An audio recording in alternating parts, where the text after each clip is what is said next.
ఇప్పటి వరకు తెలుగు సినిమా ఇండస్ట్రీలో చాలా మంది నటులు వాళ్ళకంటూ ప్రత్యేకమైన గుర్తింపును సంపాదించుకుని ముందుకు సాగడమే కాదు, తనదైన రీతిలో భారీగా క్రేజ్ ముందుకు కట్టుకోవాలి అంటే దానికి ఎన్నో విమర్శలు ఒప్పని వాళ్ళంటూ చాలా మంది ఉంటారు.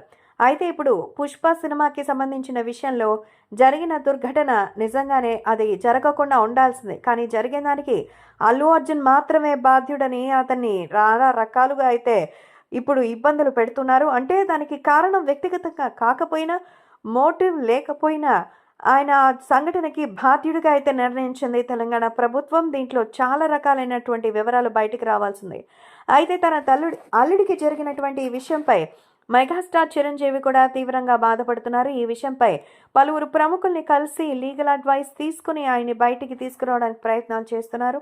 ఈ సందర్భంగా కాంగ్రెస్ ప్రభుత్వంతో ఆయనకి పరిచయం ఉంది, ఎందుకంటే ఆయన గతంలో కాంగ్రెస్ మంత్రిగా పనిచేస్తున్నారు. సో ఈ నేపథ్యంలో తన అల్లుడి కోసం మెగాస్టార్ చిరంజీవి సోనియా గాంధీని కలవబోతున్నట్టుగా అయితే సమాచారం. సో ఇప్పుడు చిరంజీవి గారు ఎంత చెప్పినా కూడా రేవంత్ రెడ్డి వినకపోవడంతో సోనియా గాంధీని కూడా కలిసి ఆమెకు పరిస్థితి వివరించినట్టుగా తెలుస్తోంది. అల్లు అర్జున్ జైలుకి వెళ్లకుండా కాపాడే ప్రయత్నంలో మెగాస్టార్ ఉన్నట్టుగా తెలుస్తోంది. చిరంజీవి సోనియా గాంధీని కలిసినా కూడా రేవంత్ రెడ్డి అసలు ఎవరి మాట వినడం లేదట.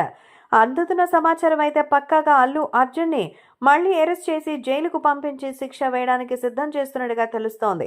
మరి ఈ విషయంలో సామాన్య మానవులకు అందుబాటులో ఉన్నప్పుడే ప్రజల్లో పార్టీకి మంచి బలమైనటువంటి నమ్మకం వస్తుందని, అందుకే సోనియా గాంధీ కూడా ఏ విషయాన్ని కన్ఫర్మ్ చేయలేదని తెలుస్తోంది. మరి మొత్తానికి సీఎం రేవంత్ రెడ్డి తను అనుకున్నట్టుగానే 4 వారాల తర్వాత మళ్లీ కోర్టుకు హాజరయ్యాక అల్లు అర్జున్ని మరి ఇప్పటిదాకా వచ్చినటువంటి వాటిలో తప్పు అల్లు అర్జున్ పైనే ఉందని, ఒకవేళ ఆయన ప్రెస్ మీట్ పెట్టకపోయి ఉంటే పని వేరే రకంగా ఉండేది. కానీ అసెంబ్లీలో అల్లు అర్జున్ గురించి ఆయన మాట్లాడిన మాటలకి అల్లు అర్జున్ ప్రెస్ మీట్ పెట్టి బెయిల్ని క్యాన్సిల్ చేసుకునే పనిని అయితే చేస్తున్నారు.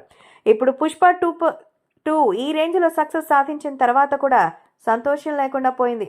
ఈ నేపథ్యంలో మళ్ళీ అల్లు అర్జున్ని జైలుకు పంపించే మార్గంలో ఉన్నట్టుగా అయితే తెలుస్తోంది. కాబట్టి ఖచ్చితంగా ఈ విషయంలో ఏం జరుగుతుందనేది చూడాల్సి ఉంది.